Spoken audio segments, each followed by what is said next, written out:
felt like you were alone in this world? Well, you're definitely not alone in that. In the story of Cherry and Olive, Cherry is a little girl who feels like she has no one to talk to until she finds a dog that seems to answer her problems. But what happens when the dog is threatened to be taken away from her? Let's find out. Cherry Sullivan lives in an apartment with her father. She often looks out of the window to watch other children playing and wishing for a friend. Every morning, she sees her father's gray truck parked in front of the animal shelter where he works. At school, Cherry stays quiet, so no one will notice her. "Cherry Sullivan, come up to the blackboard," the teacher calls. "If we need 12 strawberries to prepare a jar of jam, how many do we need to prepare 5 jars? Cherry hears kids snickering behind her. "With that, Cherry, we could make tons of jam."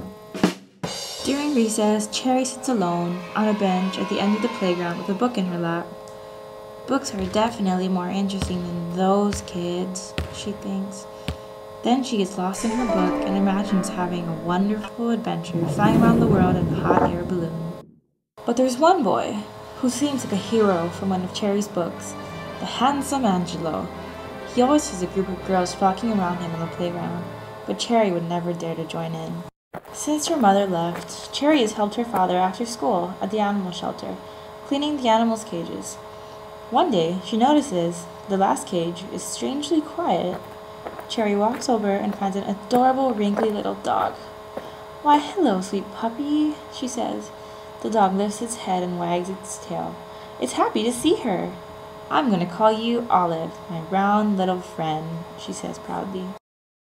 Cherry and Olive become the best of friends and do everything together. They go for walks, play fetch, and even cuddle up for naps.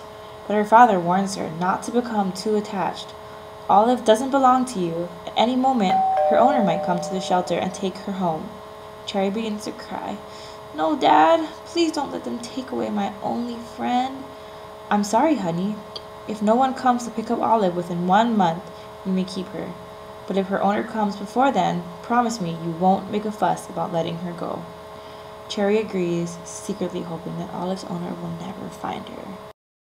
On the exact day that Cherry has had Olive for exactly 1 month, they take their usual walk in the park. However, once the walk is done and they round the corner to go back to the shelter, Cherry's heart sinks as she sees 3 people standing with her father. They must be Olive's owners. She wants to turn around and pretend she never saw them, but Olive pulls the leash out of her hands and runs and runs and runs, leaving Cherry standing alone. Who are the people talking to Cherry's father? Are they Olive's owners, or are they merely there to adopt a different dog? What do you think will happen to Cherry's only friend? To find out, go to your local library and ask for the book Cherry and Olive by Benjamin Lacombe.